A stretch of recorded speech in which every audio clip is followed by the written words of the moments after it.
and welcome to Midnight's Edge After Dark.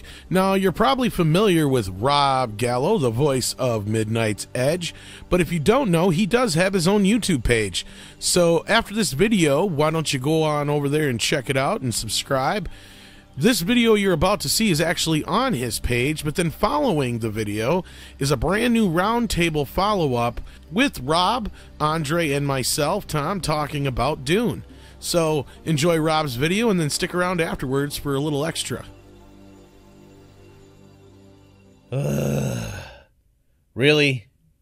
We're gonna try this again.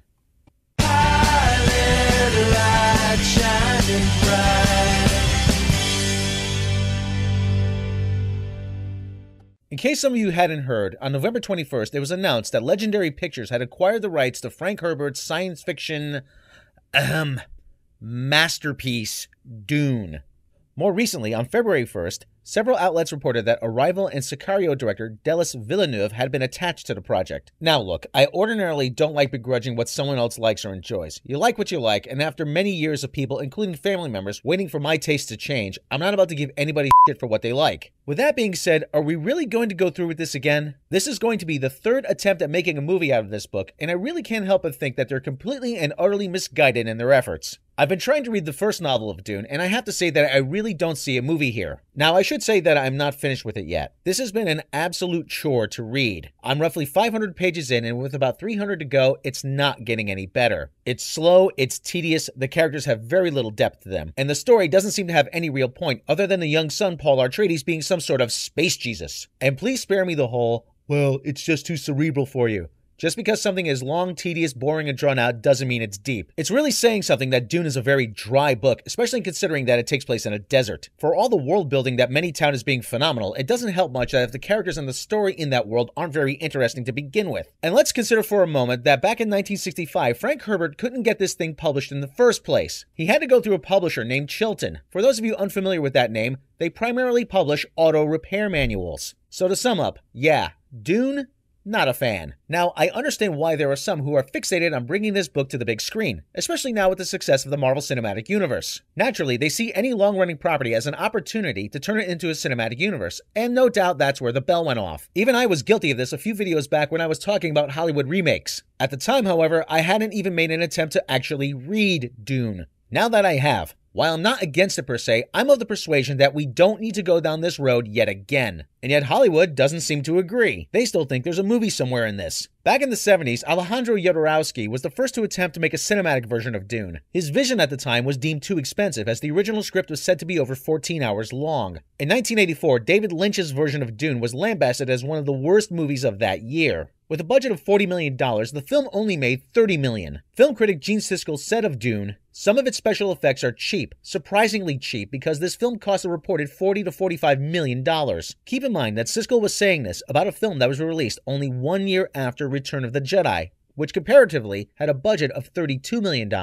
The film was so poorly received that director David Lynch demanded his name removed from any future releases. On many television screenings of the film, his name is replaced by director Alan Smithee, a Hollywood pseudonym that is normally associated with directors who are embarrassed by their work and wish not to sully their reputation. In 2008, the rights to Dune landed with Paramount, and Hancock, Friday Night Lights, and Battleship director Peter Berg was brought in to make a big screen adaptation. After a year, he was out, and Taken director Pierre Morel took up the project in 2010. A year later, in 2011, Paramount dropped the idea altogether. All of this brings us to now. For all intents and purposes, it seems that many are so hell-bent to make a movie out of Dune that they are ignoring the one glaring problem with the source material, which is this. There was an episode of Archer where Pam went back to her hometown for her sister Edie's wedding. Edie, being naturally mean-spirited and never having treated Pam with any sort of respect, said that Pam looked like 10 pounds of in a 5-pound bag. That, in a nutshell, encapsulates the problem with Dune. There's far too much material to squeeze into a 2.5-hour movie, and most of that material doesn't translate well because it's primarily the world building. Making that into a movie would be pointless unless you were making a BBC-style documentary, Planet Arrakis. By the time you strip away the world building, you're left with the politics and the space Jesus story, and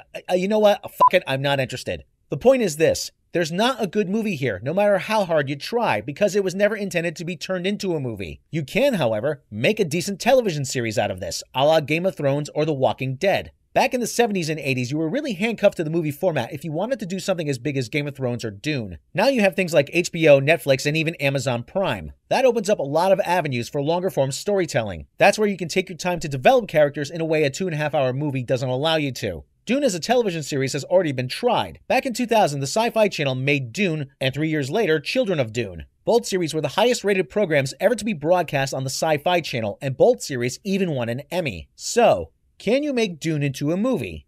No. Can you make Dune into a television series? Probably. So do us all a favor and let's give this a pass as far as a movie is concerned this time. You can thank me later. Next episode, something completely different. Maybe. I haven't decided yet. See you next time. Yeah, I know the clock is ticking, but the Nets are gonna kick in. But my pilot light shining, pilot light shining, pilot light shining bright.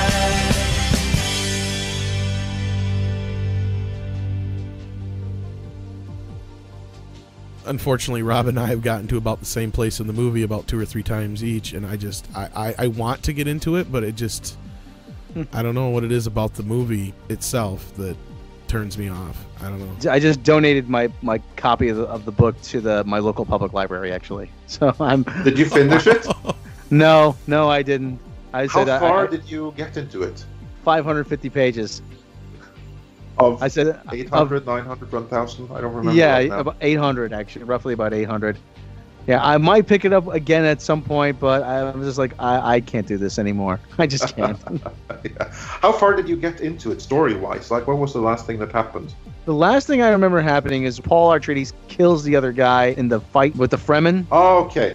So really early. So basically, this would be in book 2, after they have just escaped the Harkonnens. And he and his mother are fleeing, and they get into the Fremens, and they have to fight this one guy.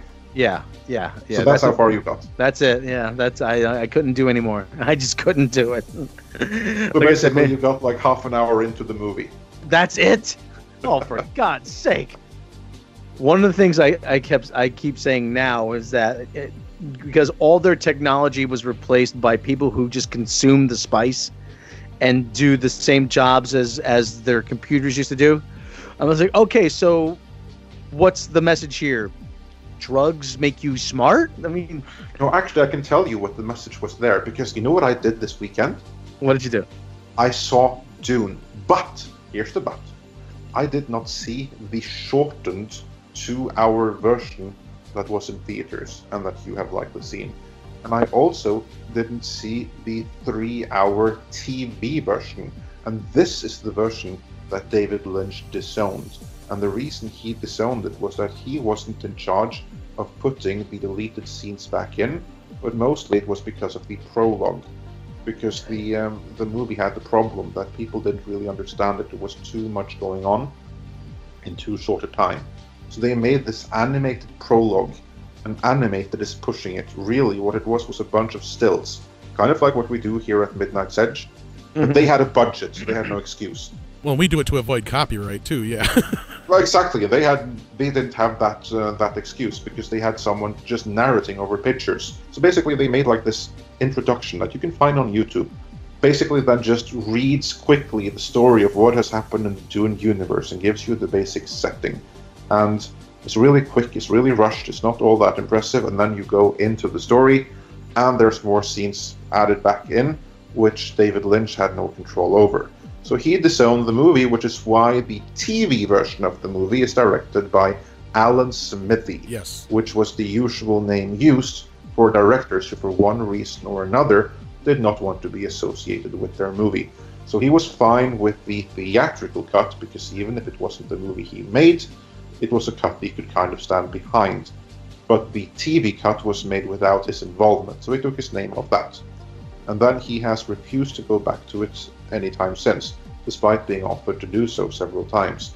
However, fans have done the job anyway, because a bunch of deleted scenes, even many that weren't included in the original, or rather the TV version of Dune, has been reinserted into various fan edits. And this weekend, the version of Dune I saw was the fan edit called Dune, the third stage edition. And that is basically a fan edit which has added nearly all scenes back into the movie. And not just added them back into the movie, they've completed the effects. For instance, a problem with the TV version was that in the reinstated scenes, the eyes weren't blue, so that the characters would have the blue eyes in one scene, and then there would be like 10 minutes of a deleted scene with normal eyes, and then they would continue with their blue eyes. Again, another reason why David Lynch disowned the television version. But here they have manually completed the effects, so it's blue eyes and everything throughout. Music added in. It's really, really well done. And the thing that caught me with this was, okay, this version is now a hell of a lot longer. You know how long it is? Well, It's got to be at least 4 hours. I was going to say if the other one was 3, yeah. The TV version is about 3 hours. This is 3.5 hours long. By contrast, the movie version, the theatrical version, the one that you have seen, was 2 hours, 10 minutes, something like that. And just like imagine that means that more than an hour's worth of footage have been taken out of the movie. It's a lot. And you saw the difference between Batman v Superman, the Ultimate Edition, and Batman v Superman, the theatrical version. Yeah. And that was just 20 minutes or so. Well, this is like almost a whole entire movie. Exactly. They've taken out something with almost a runtime of The Dark Tower. Has been taken out of the movie. Right. If you were to see that version of the movie, do you think that you maybe would have a different impression of it? Hard to say. It really is. Yeah, I'd have to say it depends on how it's all handled, because I mean, it's been so long. Because I tried watching it once on VHS probably 20, 25 years ago. And then when the first DVD came out, it was one of the earlier ones I rented, and I couldn't get past like the first 30 minutes or so. I don't know what it was. But yeah, I mean, I was interested. I wanted to get interested, but I guess it just wasn't what I was picturing. So I guess if the lead-in into the story works, I'm one of those guys where if you get me within the first 15, 20 minutes, I'll give it a half hour at the most usually. And if it just doesn't get me, then I'm done. If it does that, if it manages to do that much, then I'll be in for the long haul. I'll stick around for the whole movie then. If it actually gets me interested in the story and the characters and what's going on, and I'm not completely lost. My big problem is that as I was reading it, I'm reading it, I'm saying, come on. Something happened! Come on! Do something! It's just like, nothing happened. For 250 pages, nothing happened. Kind of like the Lord of the Rings, yeah. Yeah, then there's a murder, and then, okay, there's a murder. Okay, now we're talking. Then they go right back to nothing happening. That's my big problem. I'm like, it just seems like Frank Herbert fell in love with the sound of his own voice and didn't actually think, hey, maybe somebody is actually going to want to read this thing. And so I better make it interesting. A friend of mine actually said to me, Dune is very dry, and considering it takes place in a desert, that's saying something. So yeah. I'm like, yeah. And I just can't stand a lot of the, oh, well, you just don't understand it. I'm like, no, I understand it perfectly well. I just don't like it very much. Just because something is long and tedious and complicated doesn't mean it's deep and meaningful. The U.S. tax code is long and tedious and complicated. That's not deep and meaningful either. Well, and like I brought up Lord of the Rings, it's like, okay, the books are a bit tedious to get through. Peter Jackson knew how to present those. A movie's about a bunch of walking. And as Kevin Smith even pointed out, the fucking trees walk in that movie. And you got 3 movies of a bunch of walking, and they managed to make it entertaining because they sprinkled in some wars and shit in between there. But no, let's face it, down at its deep core, The Lord of the Rings is not a complicated fucking story. It's not. A bunch of guys going for a walk. It isn't. It's a real easy story that's been expanded on so far, and maybe that's kind of the problem here. It's the opposite problem, is you have a very complicated subject, and it's dry, for lack of a better way to put it, for so long in so many ways that when something happens and then it's like you're still just kind of like you're done at that point because it's like you lost you. Like, blow something up. Once in a while, you got to have something happen, you know? Like, come on. They actually blow things up with nuclear bombs towards the end of the book, which you missed. Oh, great! But anyway, you save it toward the end. Great. Yeah. No, but I have to say though that Herbert, he certainly did his world building, and I think that he did a pretty impressive building of the world. But the problem is that he had so many pages to do it in the book, and the book does take some getting into. I remember reading it myself, but I thought it was like confusing and a bit difficult to read. But I later saw that he wrote it in a really classical way. he wrote it essentially in a kind of similar way that a bunch of books were written like way ago. Like for instance, Dracula was written in a slightly similar way. Have you ever read Bram Stoker's Dracula? Long time ago, actually, yeah. Yeah. You know what's pretty cool about it? People give shit to found footage movies and hate on the Blair Witch Project for starting the found footage genre. But you actually have found footage in literature too, because multiple books, many books, Dracula among them, is essentially a found footage book.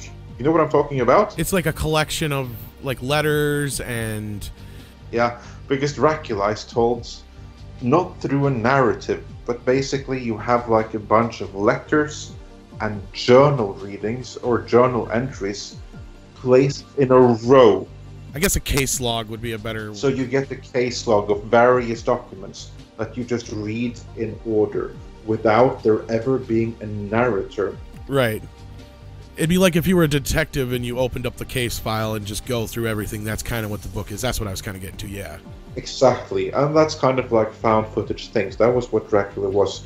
And it's something similar with Dune, because there you have like excerpts from so many other fictional books which are placed in there. And of course then you have a narrative there as well. So there is a narrator.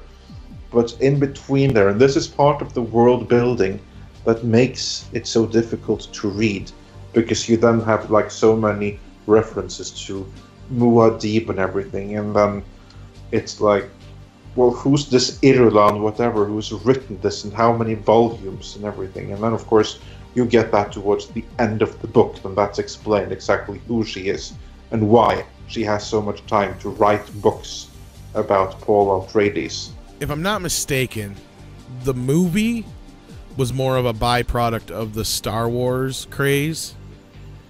And this is another situation where you have my famous saying, or I think it's famous, where it's mixing chocolate and cheese. And you've got something that shouldn't have been tried to be presented in one way. You had a director who was not on board with what the studio wanted for a vision. And his vision and the studio's vision clashed. From what I'm going from a vague memory of the whole breakdown behind the scenes about this film, because I know Dune is one of those movies where the making of the movie is almost as famous as the movie itself, like Apocalypse Now and shit like that. To where that's my recollection, is that's kind of what happened, if I'm not wrong in this, because they even tried to push toys and all kinds of other shit, did they not? Yeah, well, you're not entirely wrong, at least, because Dune was actually in development more than a decade before it was released. Okay. Development of Dune predated Star Wars. Development of Dune started in the mid-1970s. For Alejandro Jodorowsky basically deciding that I want for my next movie to be Dune, because I have the book is great.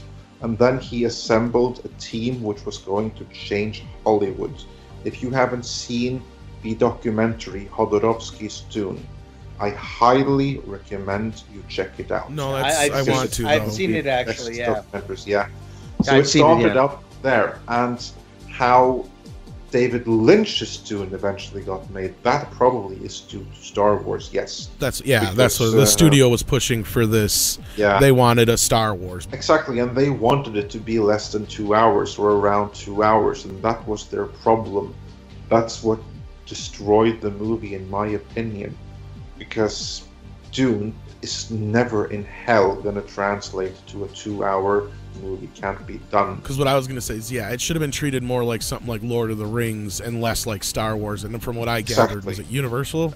Universal, I think it was. Universal were the distributor. It was. Oh, okay. So it was Dino De Laurentiis, wasn't it? Yes. Yeah. Okay. Dino De. Yeah. The producers wanted more something like Star Wars, to where they could sell the toys and all this other shit. And he's like, "No, I'm trying to adapt this fucking book into a movie, and you want something completely different." And that's where I said the whole mix of chocolate and cheese, to where these are two things that should not be put together. And if you read the original book, then it's actually divided into 3 parts, or 3 books within the book. So the natural fit would have been to make a trilogy of movies. Exactly, yeah. Like the 2000 miniseries, that had the right idea, because that was 3 episodes of 1.5 hours each. And script-wise, they were pretty perfect. Visually and budget-wise, it's a completely different story. But script-wise, they were spot on. I only wish it was like possible to genetically splice the two versions. If you could take the script for the Dune miniseries and then apply the actors and the effects and the set designs from the David Lynch movie to that script, that would have been perfect. Oh, and some of the actors from the TV series as well. Because I have to say, if you look at the visuals and especially the signs, design-wise, that movie is really fantastic. And I really, really enjoyed the designs of it. Oh yeah, it's very visceral, yeah.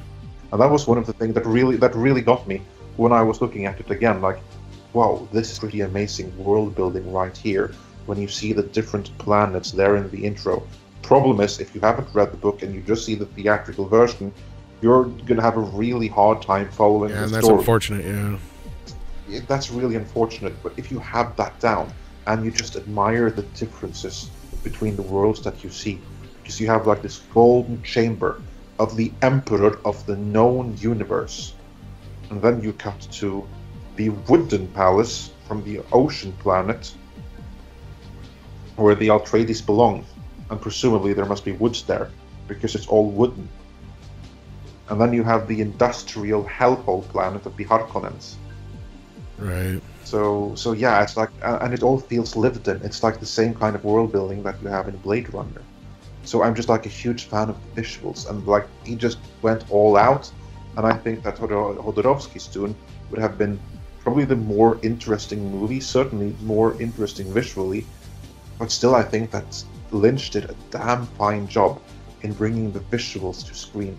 And it's such a shame that they could not make 3 movies. Right. Or better yet, just release 1 movie, but make it 3-4 hours long. So you could tell the fucking story that needed to be told. And they really fucked themselves in the ass that way, because now the movie is remembered as a flop. Right. When it should have been remembered as a really tremendously ambitious movie that unfortunately failed due to studio interference. I think it's getting to that level where Blade Runner kind of is. It's getting to where it's not so much seen as a flop anymore, so much as just an undiscovered, misunderstood movie at its time. And I think like people like you, the people who are kind of pushing it back out there again, so people do kind of recognize it. And I'll tell you up front, without only seeing 30 minutes of the movie, you can show me a picture from the movie Dune, and I could probably tell you it's from Dune. Because you're right, that movie was very well designed, and it has a good vision to it. And I kind of get what you're saying, because I have a feeling that's what's going to happen with it coming up here. Is I'm going to be like, this version was closer to the book script wise, but I like the visuals of the original better. And like like you said, like a lot of the actors and so on and so forth. I have a feeling that's what's going to happen when I get into this. Yeah, and that's what I was really reminded of when I saw the more complete version of it. Like how much more detail of the world building is explained in a much better way, and it's how like, oh yeah, I see that now. Because that's the thing, that there are things in the movie which are not in the first novel, but they came in the later novels, and then it was reincorporated into the first movie. Like for instance, the Spacing Guild Navigate, they didn't appear until the second novel, but they're in the first movie. I found out later somebody turns himself into a worm. I was like, okay, I'm done. That's it. I'm out. Yeah, I haven't read that book, so I wouldn't know. But there are many things that come in later. Like for instance, the disease in Baron Harkonnen's space. That is something which you saw in the movie. There's no reference to that in the first book, but it's explained in the later ones. And that's also something that is made explicit in the miniseries. How Baron Harkonnen is the grandfather of Paul Atreides. It's called herpes. Yeah, space herpes, and that's also how he got it. Actually, it was sexually transmitted.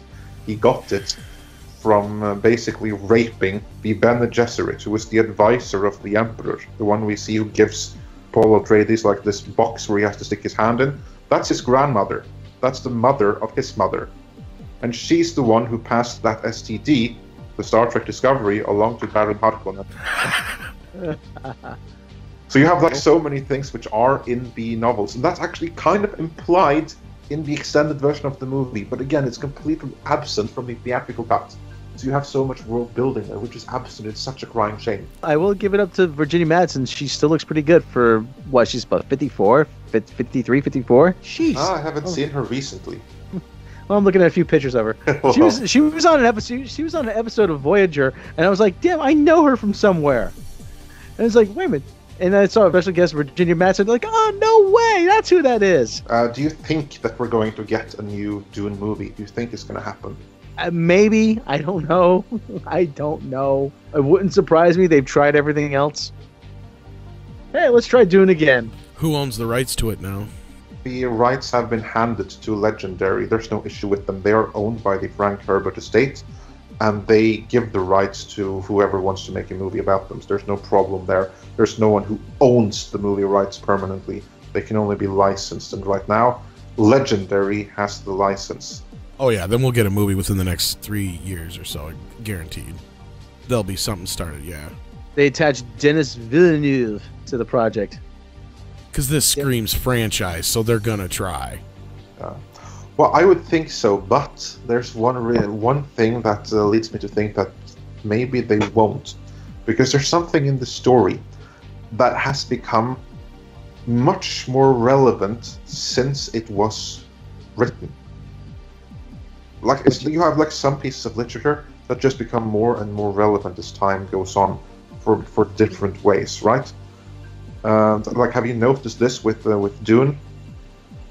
That you have the Emperor of the known universe and the one who ultimately rules Dune, Shaddam, which sounds a lot like Saddam Hussein. And the planet Dune, what's it called? What's the real name for the planet? Arrakis. So you have that Saddam of Iraq. Well, it's been fought long enough that they take advantage of that now. But it gets worse. It gets and they're worse. And the Fremen are on a jihad. Yeah, they're on a jihad. Not only that, like, what's the real story? Basically, there you have these religious fundamentalists and their prophet and prophecies and everything else. And what are they doing? Well, they basically have this insurgency against a technologically superior invader who wants their natural resources. Oh yeah. Yeah, I can see the similarities there. No doubt. They could go two ways about it. They're either A, they'll turn around and excise anything that's remotely close to that and they'll rename it all. And it'll just be renamed and redesigned just a little bit so it's not close. Or they'll actually get, and may even cast a lot of Iraqi actors and stuff like that. That's very possible. Yeah, I can see both. I can see that either they are going to completely abandon the whole thing because of it, or they're going to see that, yeah, okay, you know what, this makes the whole thing all the more current, so let's really do this now and go all the way. I think one of the two. If you like this video, then please hit that subscribe button.